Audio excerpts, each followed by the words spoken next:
Welcome to the world of Outriders, folks. Yes, this game is as generic as it sounds. Jacob. Same shit, different planet. Oczywiście.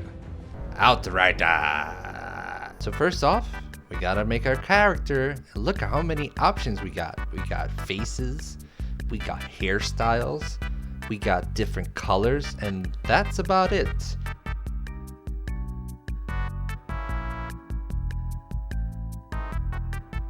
Outriders. And before we can even choose a class of powers to use, Outriders wants to bore you with its generic sci-fi story set on the planet Enoch. Just look at this opening text.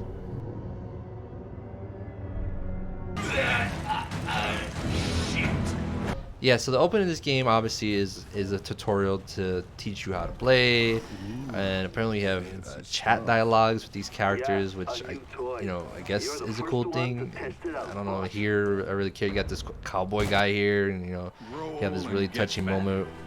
That's not me, Cap. Know my way around bullets, not kids. Gonna be no need. Outriders. Whoa. So we're moving along on this planet, and I gotta tell you, folks, I don't know if you can see here, but playing this on the Xbox One Series X, this game was struggling to load textures. As you can see, this game, it looks really janky. It gave me that Witcher 3 vibe on the Switch. Yes, you can play The Witcher 3 on the Switch. Should you? No, you should not. But if you didn't have an option, hey, it works. That's what That's what this game feels like. Hey, it works, but it's really made for the next gen systems. Enoch isn't done with you yet, Outrider. Like I always say, it ain't over till it's over.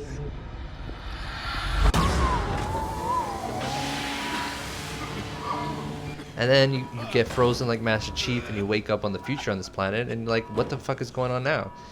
I honestly feel like Outriders should have just started the game here. You, what year are you from? Year, what year? What?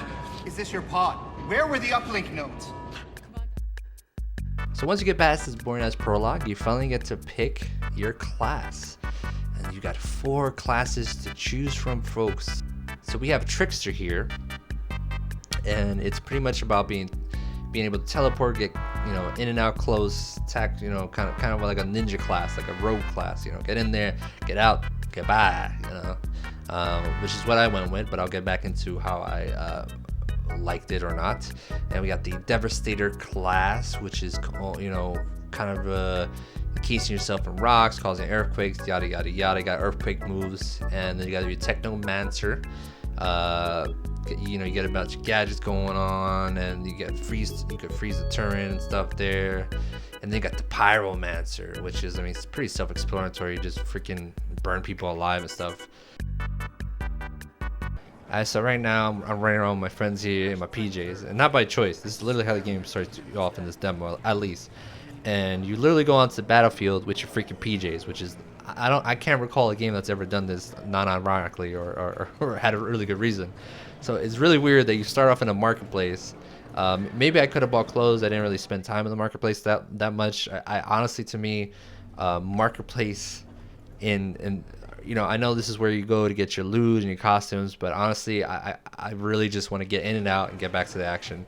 Some days, sure, I want to go on a nice shopping spree. I didn't want to go on this one. I wanted to see what this game had to offer. So we hit the battlefield, and lo and behold, combat. Combat's really easy and simple if you ever played Gears of War or any type of shooting game. Nothing really special here when it comes to combat. Buy the bones, take cover, shoot, use your moves. But we got bullet sponge enemies for days. I freaking hate bullet sponge enemies, folks.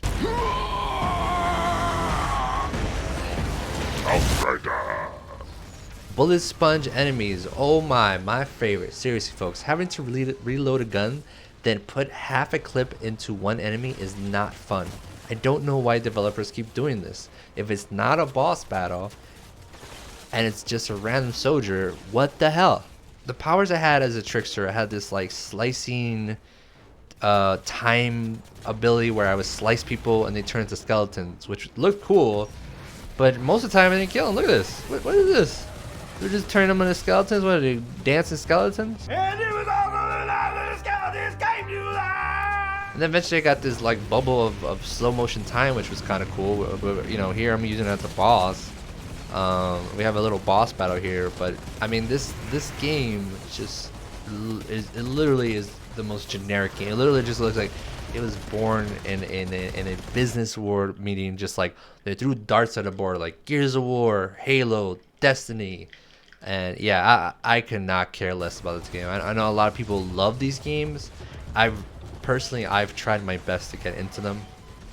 You know, with Marvel's Avengers, I got in there for a while because I love comic book shit and I love comic book heroes stuff. And you know, one of the things that goes for Marvel's Avengers for me was the story was good, combat felt good, but it got so repetitive. And that's the thing with these games. They get so repetitive so fast, especially if you lock down on a game for when it comes out. You're playing it for a week with your boys. You probably beat this game in a week.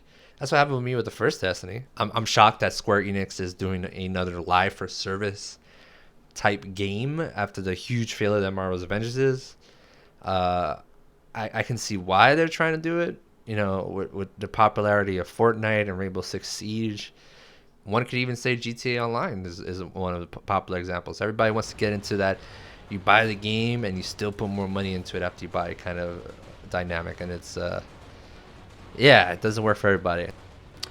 If you need any more evidence that Outriders is not made for current consoles, look what happens when I go to my equipment screen. Yeah, that's about 5 to 10 seconds before I get to the equipment screen. In a loot-based shooter game where you're going to be going to your equipment screen to look at the equipment you got, to change stuff. It takes 5 seconds. That's insane.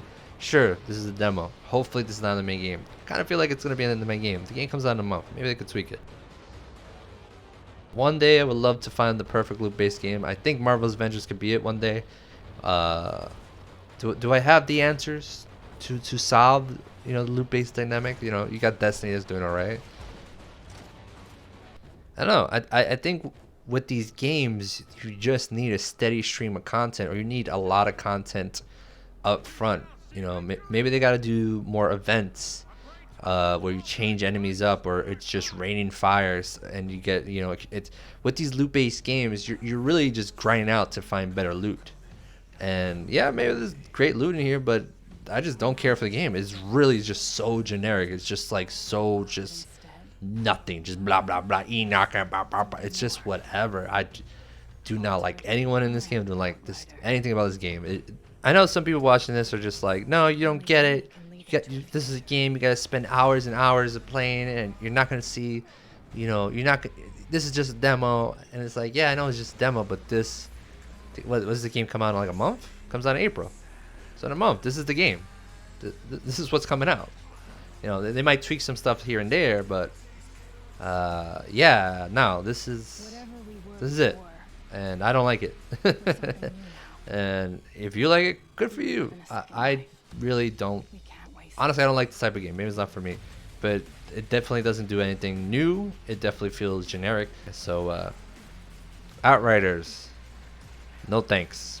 Outriders, get out of here. Outriders, yeah, I'm out of here.